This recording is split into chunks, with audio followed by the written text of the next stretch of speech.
So let's start with a quick rundown of what we know. Doesn't have to be super detailed, doesn't have to be super accurate. In terms of what the latest AI news are that we can think of, and we'll go over how that's relevant to the technical audience, how that's relevant to the non-technical audience, and that's just going to be what this episode is about.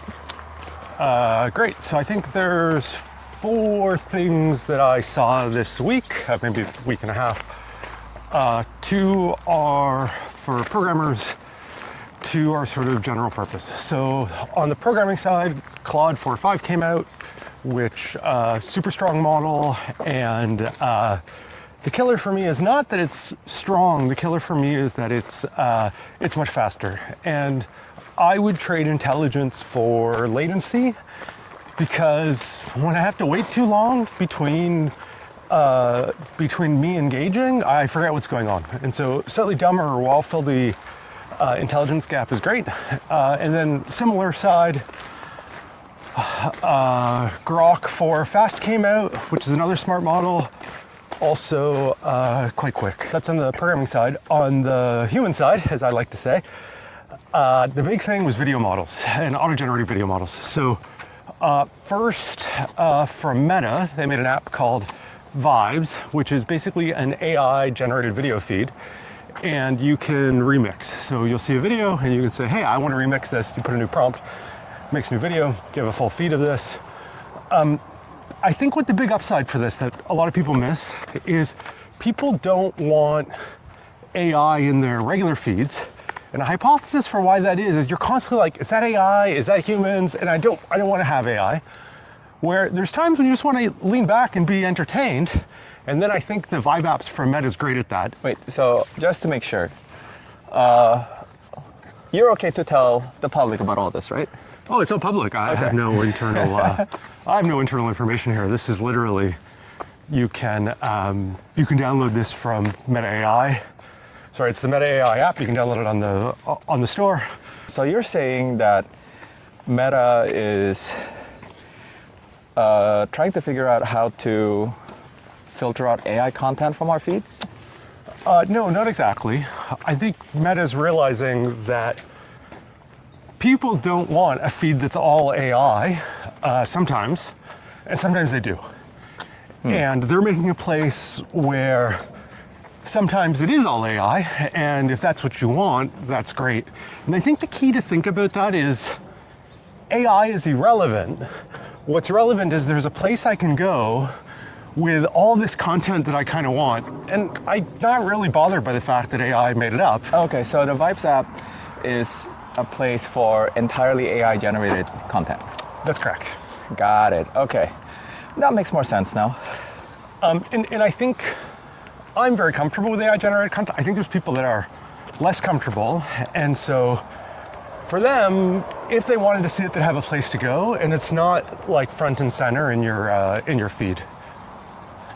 Like when it's in your feed, we put, hey, this is generated by AI on there, I think to make people more comfortable. And so this is a place where you don't need that because everything's AI generated. Okay, that's cool. Okay, so that's Meta's version, and huge credit to Meta, it's open, it's public, everyone can use it. A very similar thing came out, I think about a week later, from OpenAI called Sora. Sora is a video model that used to exist. The killer on this new video model is you can do cameos. So you can record yourself. By the way, I've never gotten a chance to use it. We'll talk about that in a second. You can record a cameo, which is a video of yourself, and then you can prompt yourself doing things. So this is like you in an AI-generated video. And the ones I've seen are like totally realistic. I don't know if I could differentiate it from you doing it as a human. And while this sounds amazing, but I don't have access. And I think very few people have access. And even though it sounds great. So this is beyond the $20 paid model. It's beyond the $200 model. It's invite only. My guess is it's really computationally expensive, and so they really have it locked down. It's also probably going to be a bit of a societal freakout. Really? I would think so. Imagine if you could now make hyper-realistic videos about anyone doing anything, saying anything. Huh. That sounds very societally scary. I thought VO was already doing that. That's a great call. I haven't used VO yet. I probably should. Okay. Cool.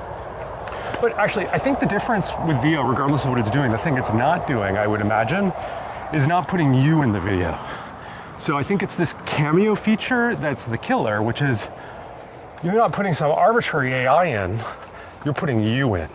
Well, but on the plus side, ChatGPT tends to be a lot more restrictive in terms of filtering content, in terms of adult restrictions. It tends to be a lot more prudish, I think. So it's not like people are going to insert themselves on some X-rated video. Well, it doesn't have to be X-rated, but I don't know what you believe deeply in, but if I could make a cameo and make a video of you saying the exact opposite, and there's no way to authenticate it. If you think back to our conversation on AI kidnapping, like, boy, if you thought voice was confusing, imagine if you have a video. Now how the heck do you tell? Okay, that's fair. Yeah. And that is my rundown of AI for the week. Huh, cool.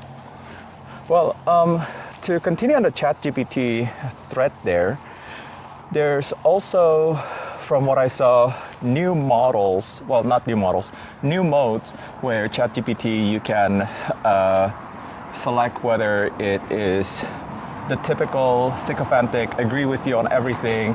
There's a cynical model, there's a more neutral kind of model that is a bit more robotic.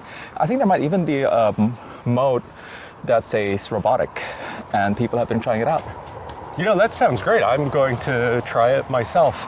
Yeah. I didn't know that. Well, I was actually going to make a project exactly like that to give people control over how the AI respond to them, but it's nice to see that OpenAI has already done that with ChatGPT, and then we'll see whether people actually like it or not. Yeah. Interestingly, I think Grok from XAI already has that feature. I think they only have little 4 modes. One is assistant. One is very spicy character, which swears a ton, and it's kind of absolutely hilarious. If you're adult, you probably don't want your kids to play with it, but it is really, really funny. And then they have a third mode, which also has an adult anime character that is for both men and women. And I think that's designed to hook you as a girlfriend and the target. Yeah, the AI Waifu thing from Elon. Yeah, exactly. But even still, if you go back in history, there was an app, I can't remember what it was called. Character AI. No, not Character AI. This is basically, you could make an AI friend, but I think most people evolved this into, an AI friend relationship. And you could buy her, well, I'm male hetero, so for me it's you could buy her, clothes, and that was good. But as you went up the levels, it's you could buy her lingerie, and it's I don't want to go here. Wow. Gosh, I can't believe I can't remember the name of that app, but I've been playing for that with a year, and I think they had a challenge where at some point people were having virtual sex with them, and they actually took that feature out. That sounds scary. Well, they took that feature out, and everybody kind of freaked out. They were like, "Hey, man, you killed something that's a really important part of my life." Oh man. Geez, I can't believe I forgot the name of that. It was actually very fun because you build a relationship, and I think it's very easy for humans to fill the gap between what you want to hear and what it's saying. So, well, there's also another news that I'm aware of. So, I think this person was at one point the CTO of OpenAI, and she left to start her own company. And the first thing that her company has released just came out, and I think it's called Tinker. Have you heard of Tinker? Nope. So Tinker is a way to do fine-tuning for various models pretty quickly. So think about all the work, all the technical work that goes into fine-tuning a model. And basically Tinker makes that super easy, super accessible for just about anybody to do. Oh, that's Now, great. That sounds very technical. What do you think that means for the non-technical audience? Well, the word fine-tuning, I think from a technical perspective sounds really fancy and speaks to training, but I think you can do a lot of customization or personalization just with the prompt. Oh, I agree. And so I don't know how much better than prompt personalization is, but the value, be it prompt or be it this app, which I don't actually know what it does, is really how do you tune it to what you want? Well, so I haven't really looked into it too deeply just yet, so I might be wrong about this part. My understanding is that once this came out a couple of days ago,